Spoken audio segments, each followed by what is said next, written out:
All right, so we're going to practice finding derivatives on the calculator a little bit more today. I think we have 3 more to go over. These are not too bad. We just have to make sure that we type them in correctly, and that's kind of the hardest part, especially when you get into using parentheses, like making sure you have enough parentheses and you put a squared in the right spot. So we're going to check out a few more today. We're on number 4, is that right? Did we finish 3 yesterday? Sounds about right. Yes. Sounds good? Okay. All right, so let's go ahead and take a look at 4. Sorry, just shut the door.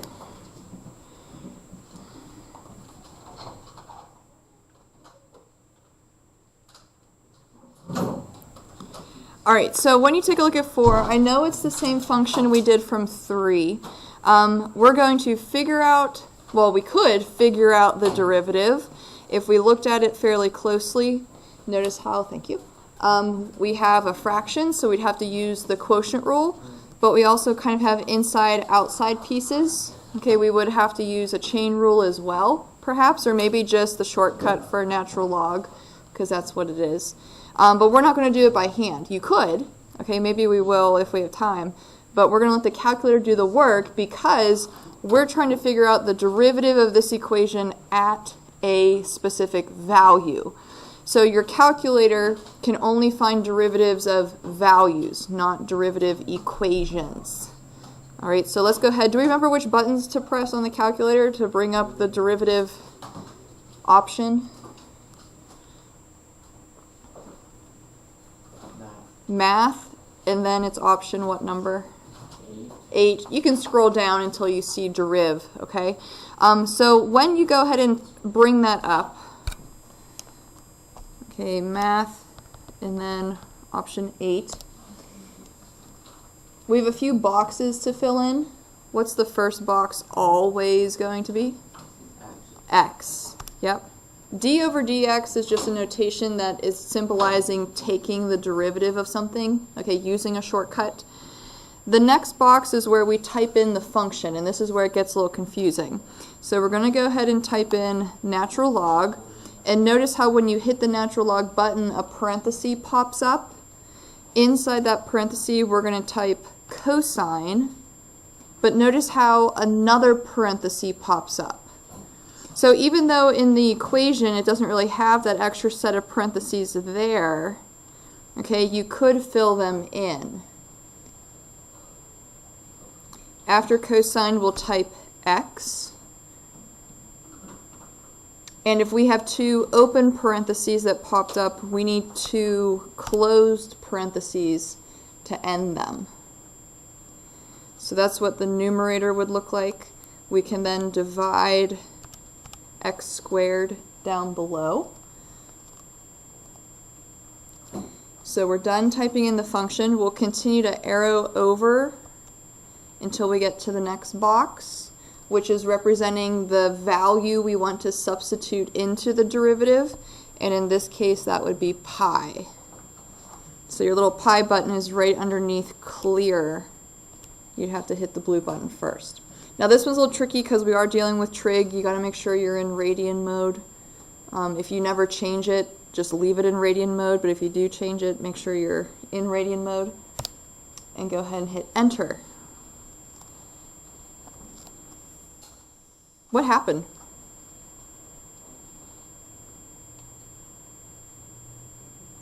We didn't really see this yesterday. What do you think, Braden? The answer doesn't exist. The answer doesn't exist. All right, so the derivative of f at pi does not exist. Non-real answer. All right, so what do you think that's telling us? In the next box, we got to determine if the original function, okay, so if we were to take a look at this graph, would it be increasing, would it be decreasing, would we be at a max, would we be at a min, would we have a vertical tangent? Okay, what's going on at this pi location? What do you think? Be a vertical tangent. It's a vertical tangent, so we're going to talk about that a little bit more. F of x has a vertical tangent line at x equals pi because the derivative does not exist. or you could say undefined. So if we think about the different kind of connections we've discussed so far about derivative and original function, we know that if a function is increasing, okay, the derivative is positive. Notice how a tangent line would be traveling upward. If an original function is decreasing, a tangent line would be going downward. If we're at a maximum, the tangent line would be flat, aka 0. Same thing going on for a minimum. Okay, so we can anticipate a positive derivative, a negative derivative, a zero derivative, but the only other option is if we have a vertical tangent, something that looks like this, okay, if that was your original function, notice how if you tried to draw a tangent line in the middle, it would be flat, or not flat, it'd be vertical. So if derivative means slope of tangent line, what is the slope of a vertical line? If it's not positive and it's not negative and it's not 0, it's nothing, right? It's undefined, aka doesn't exist. Okay? So in terms of your calculator, if you get a derivative value that doesn't exist, it's not real, there's a vertical tangent perhaps going on right there. We're going to take a look at some other things that could represent today in the next section. So it might not always be a vertical tangent, but that's one of the options that could be happening at this spot. Okay, so that's a little different because we always got number values yesterday. You might not always get a number result. All right, let's try the next one. So we could figure out the derivative by hand because we talked about exponential shortcuts yesterday, but we'll let the calculator do the work. So on your calculator, we'll bring up Math 8 again, type in x, and then we're going to type in the function. So we have e to a power. In the power, we've got to type in tangent. Inside the parentheses, we'll have 0.34x, and close off the parenthesis.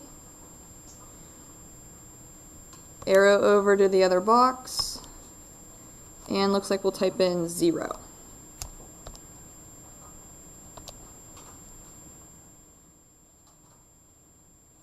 Looks like we get 0.34.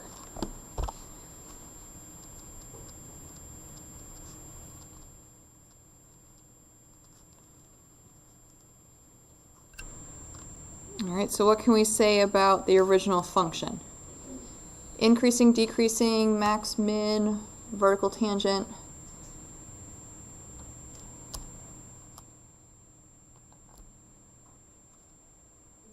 Increasing, right. Because? How do we know it's increasing? Because f prime is positive.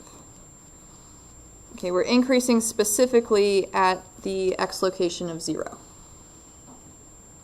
We might be decreasing or at a max or a min or even a vertical tangent at some other spot, but at least at 0 we know we're increasing. That's the point we plugged in. Alright, let's check out the last one. Alright, so Math 8. Okay, so this is what's a little tricky with trig functions, especially if we're working with a power. Notice how if we type in 5 first, that's not too bad, and then sine. The moment you type in a trig function, a parenthesis pops up. So the only option you have to type something in is what you want to let be inside that trig function, which would be the natural log. But as soon as you hit natural log, another parenthesis pops up. Okay, kind of symbolizing how this x is on the inside as well. So we'll go ahead and type in x. If 2 parentheses pop up, we've got to make sure we close both of them off. And we want the sine quantity to be squared. So at the end of that second parenthesis, we'll go ahead and fill in a power of 2. I think we've discussed a little bit so far this year how you can move a power on a trig function to the outside. Okay, you can rewrite it that way. That's actually how you have to type it into the calculator. So even though it looks like this on paper, this is how it has to be typed in. All right, so we'll arrow over to the box and type in 1.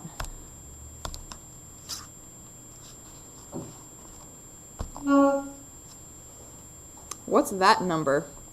0.5 or 5.00000 E? Do we see that? E negative 6?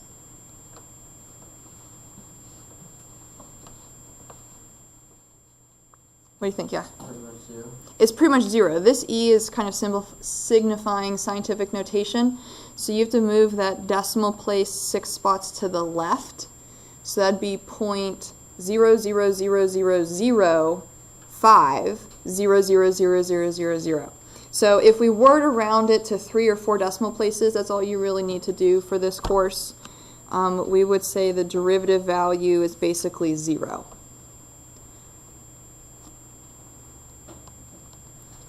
All right, so based off of that slope value, is f of x increasing? Is it decreasing? Do you have a horizontal tangent signifying a max or a min perhaps? A vertical tangent?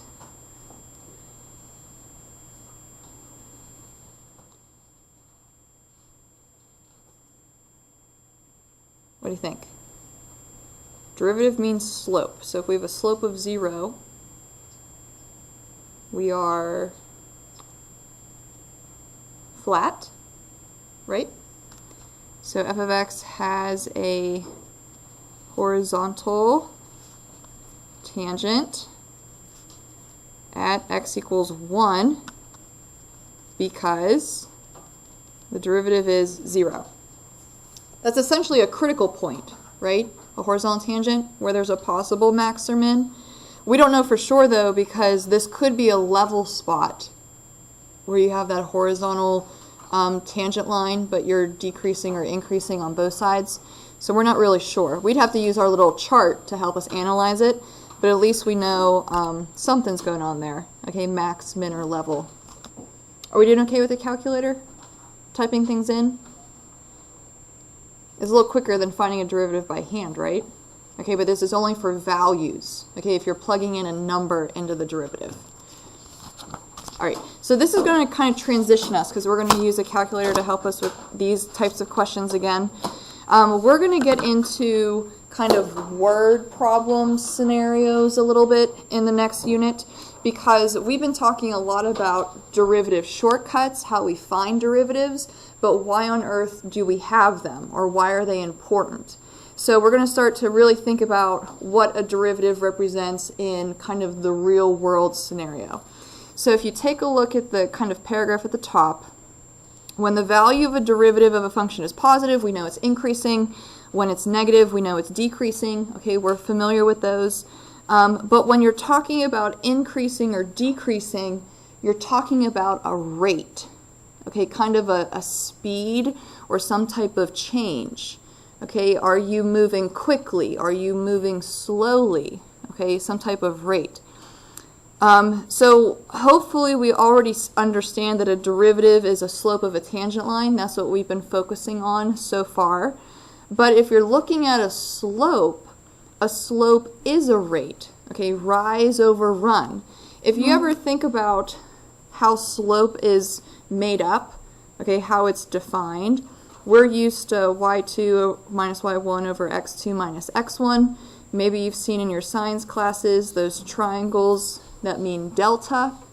I think I briefly discussed the notation dy over dx at some point. We're going to see that a little bit later this year. But notice how slope is always some type of fraction. So in the real world scenario, slope is representing some type of fraction unit, like miles per hour, feet per second, price per gallon, okay, some type of rate. So whenever we're talking about derivatives or slopes, we're actually talking about a rate, and we're going to see how that rate corresponds to some like real world scenarios. So the derivative we can actually think about as a rate at which a function is changing. Maybe you've heard the phrase rate of change before.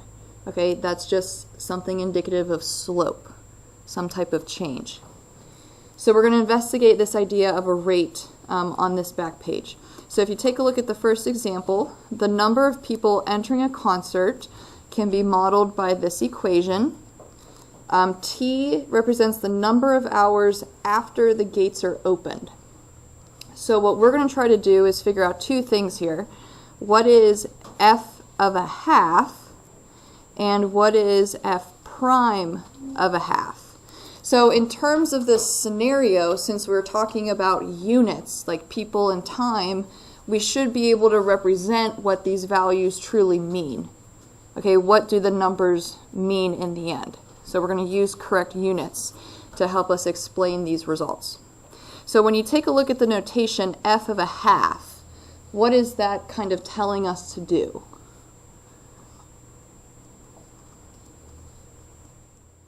What do you kind of intrinsically feel like doing with that 1/2 number? What do you think, Braden? Plugging in for t in the original equation. Notice how it's just f. So if you were to plug in 1/2 into that original equation, go ahead and use your calculator, what would you get out?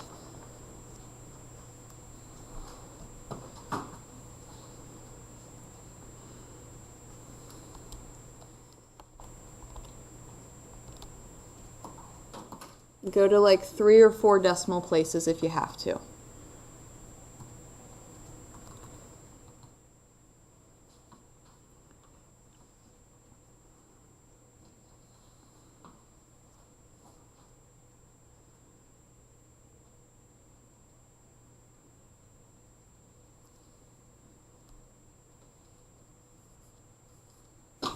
Is it 904 something? 904.482? Sounds good. All right, we'll talk about what that means in a second. Let's go ahead and tackle the other value. So in the other case, we want to find f prime of a half, meaning if we were to figure out the derivative of this function and plug in a half, what would we get? Okay, now do you guys want to find the derivative by hand and plug in a half? No, we have a calculator, right? Let's go ahead and use the calculator. Because we're plugging in a number, we can let the calculator do the work. Okay? If this just said f prime of t, you would have to do it by hand because you're not plugging in a number. In this case, you're trying to figure out an equation. Okay, there's a difference between the two. So go ahead and use your calculator. If you were to plug in 1/2 into the derivative, what would you get? Again, go to 3 or 4 decimal places.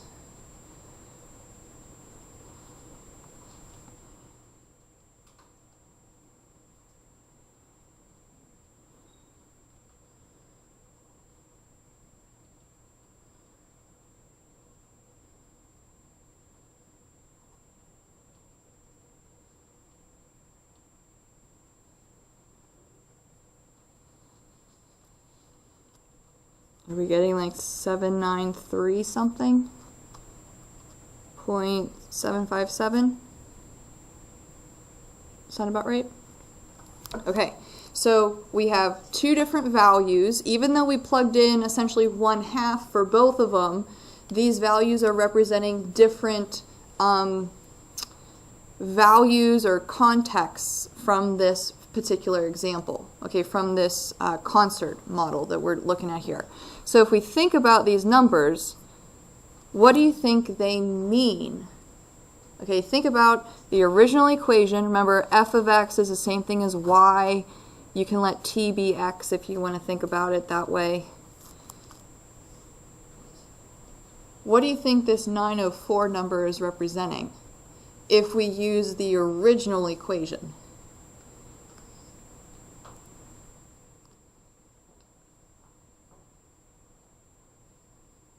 What do you think, Braden? The number of people entering the concert. There we go.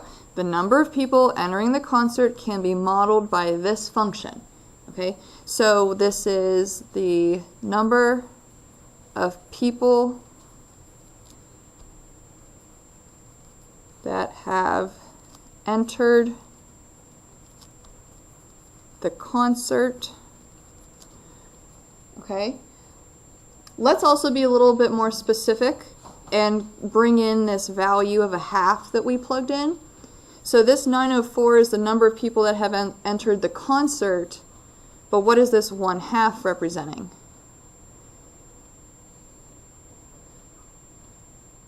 What do you think, Justin? How long the gates have been open? How long the gates have been open. Okay, so the number of people that have entered the concert after 1/2 hour, okay, or 30 minutes that the gates have been opened.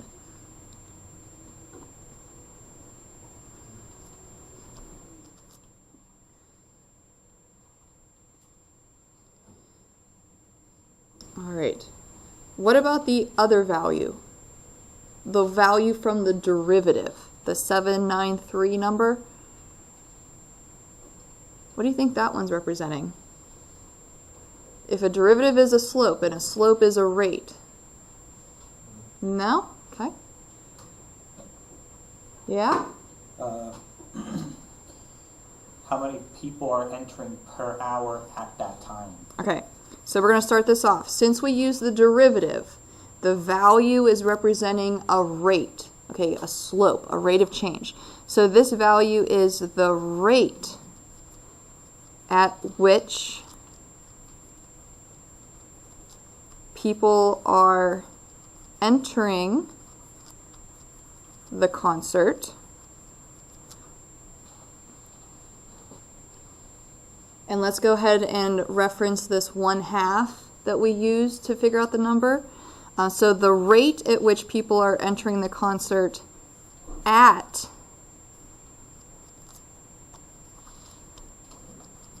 the 1/2 hour. So I want you to pay close attention to the wording here, okay? Notice how when we did the function value, we used the word after, like it's an accumulation of time. So from the time the gates opened to 30 minutes later, this is how many people have entered, right?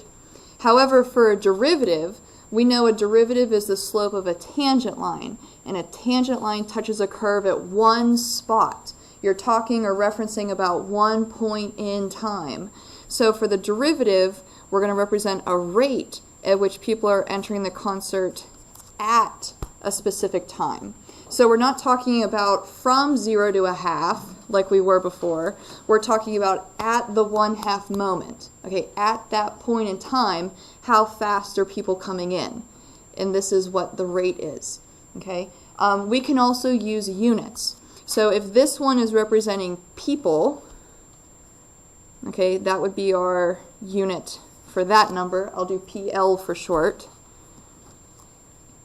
But if this one's a rate, we need some type of fractional unit. Miles per hour, feet per second, price per gallon, something like that. So what do you think this unit might be? Dan kind of mentioned it earlier. But we need some type of fraction. Yeah? People per hour. People per hour. Okay, here's how you can kind of think about the order, because I see students get it mixed up all the time. I see hour per people, which sometimes might not make sense to some of you, but it's still a common mistake. Notice how if we think about slope, the y values are always listed in the numerator, right? So if you think about your original function, notice how the y values represent people, whereas the x value is representing a time. So in terms of your unit, you need your y unit divided by your x unit. You have people per hour. Okay, so you have that little connection there to help you make sure you have the right unit. So we're going to practice these concepts, okay? If we plug a number into the original function, what does it represent in the context of a problem? If we plug a number into the derivative, what does it represent in the context of a problem? What we've been doing so far is when we plug in a number into the original, normally that represents a point, right, in terms of the tangent line. And if we plug a number into the derivative, that's representing a slope. Okay, we're doing the same thing here, plugging a number into the original and the derivative, but now there's a context behind it that we have to make sure we understand. All right, so let's try the next one. How many people have entered the concert 2 hours after the gates are open? Is the number of people entering increasing or decreasing? Okay, that's indicative of some type of rate. Justify your answer. All right, we want to tackle the first one. How many people, notice that unit. How many people have entered the concert 2 hours after the gates have opened?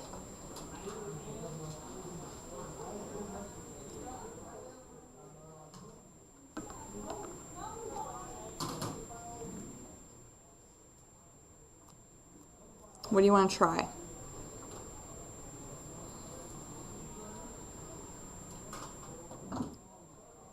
Is that unit of people indicating an original function usage or a derivative usage? Yeah. Original. All right, so let's go ahead and plug in 2 into the original. Go ahead and use your calculator to help you with that.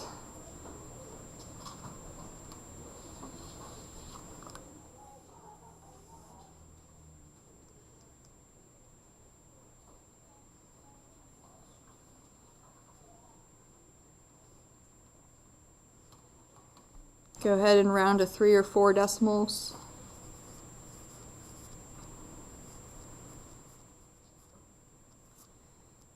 $13.90 sound about right? I hope. Yeah? Okay. So, in terms of the problem, we would say this is the number of people that have entered the concert after 2 hours. Okay, it's an accumulation of time. From time 0 to time 2, that's how many people came in.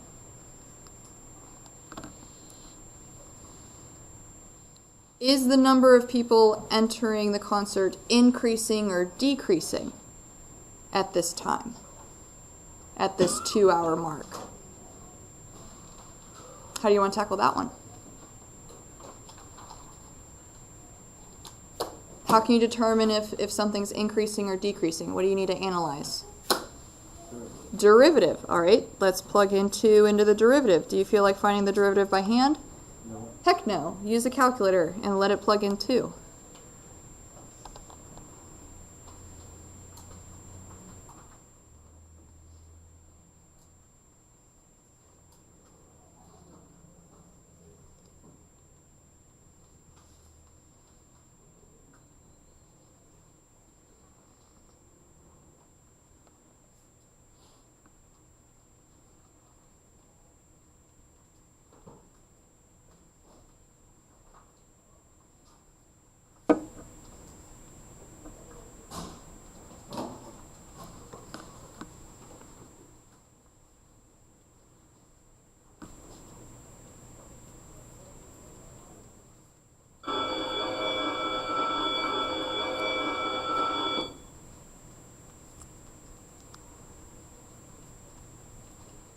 Negative 578 and some change. Okay, if this is a derivative, it's a rate, which means we need a fractional unit. We could label this people per hour. Okay, so based off of that derivative, is the number of people entering the concert increasing or decreasing? It's decreasing. Okay, so people are still entering, but they're entering at a slower rate. Okay, this doesn't mean that they're leaving. It means that they're entering at a slower rate because we're negative here. So we'll say the people entering the concert is decreasing, specifically at 2 hours. Okay, there's that phrasing again, at that moment in time. Derivative is a slope at one spot. Okay, at that moment in time. Because f prime is negative.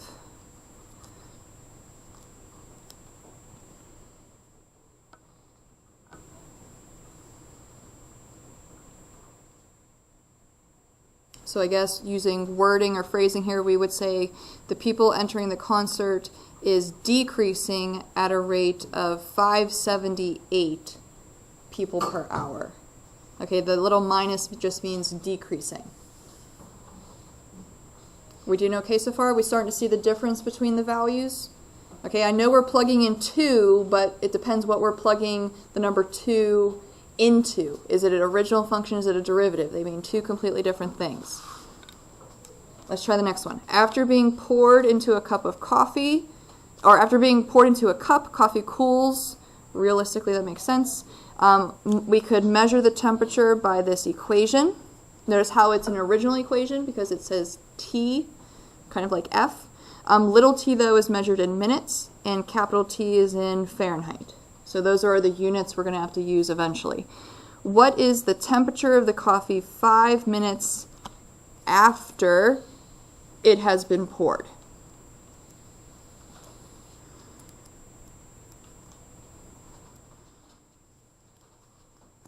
Okay, so you can take a look at the unit that they want you to find.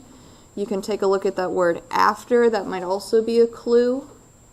We know we got to plug in 5 somewhere. The question is where? Are we looking for an original function value or a derivative value?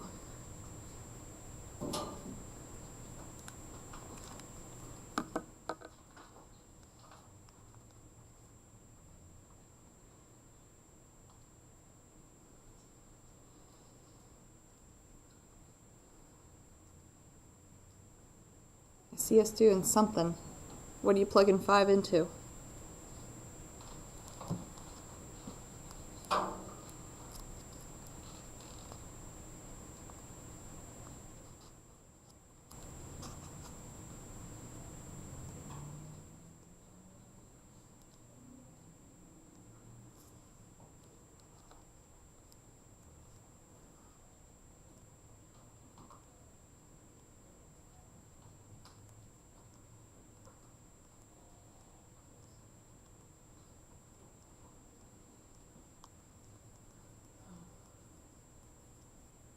What'd you guys try?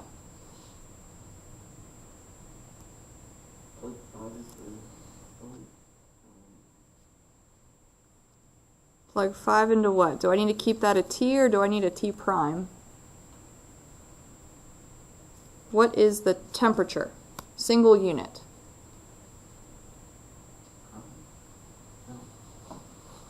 Yeah? Just T, okay? So an original function is a single unit, okay? Temperature, people, whatever it might be.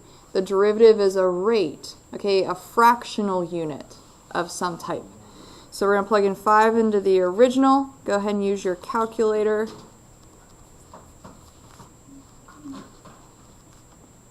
Again, take it to 3 or 4 decimals if you have to.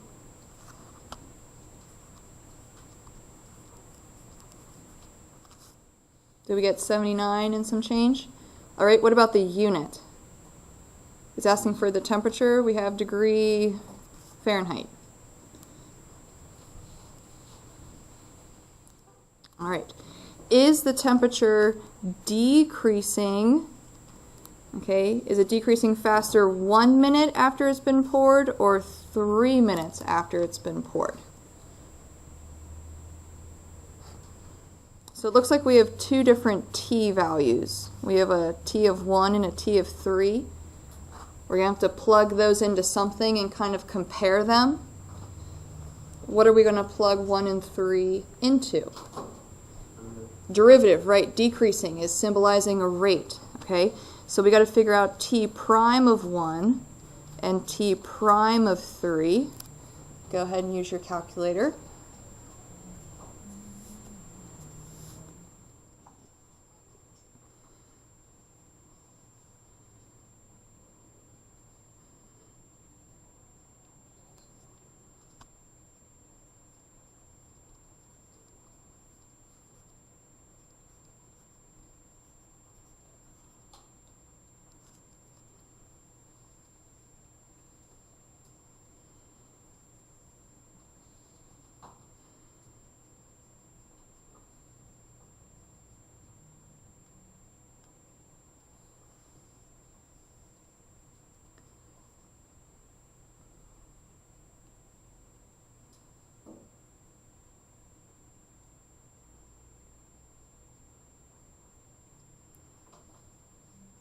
Can we get negative 33 and some change and negative 12 and some change?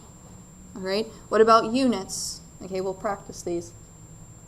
If it's a derivative, we need a fractional unit.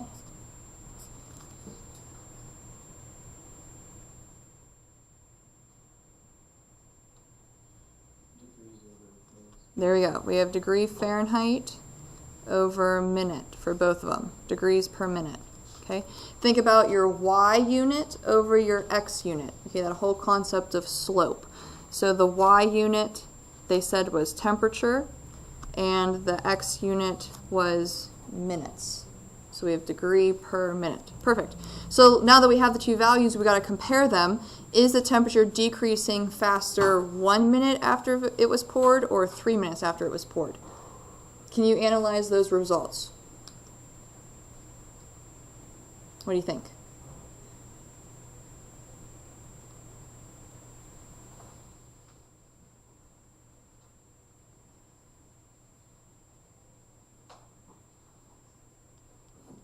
What do you think? Yeah. I think the 1, Why? Yeah.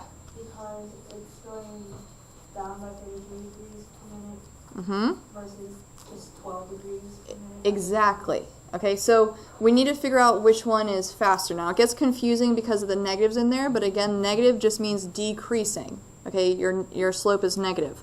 So we are decreasing at this rate versus decreasing at this one. So if you think about the different rates, 33 is a lot faster than 12. So the temperature is decreasing faster 1 minute after being poured because Ariana said the 33.359 number was bigger than the 12.272. So at the 1 minute mark, this is how fast the temperature is cooling. At the 3 minute mark, this is how fast the temperature is cooling. So at those moments in time, we can compare which one is the faster of the two.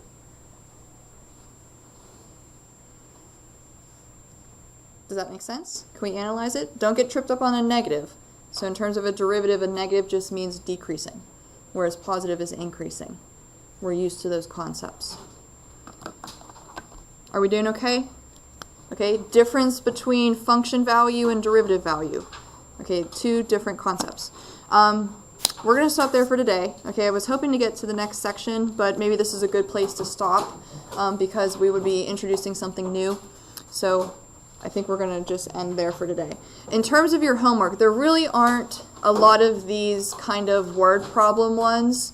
We're going to get into these in the next unit a little bit more, but please don't lose sight of this. Okay, original function means something, derivative means something completely different. Okay, derivative is a rate, it's a slope. Those words are interchangeable.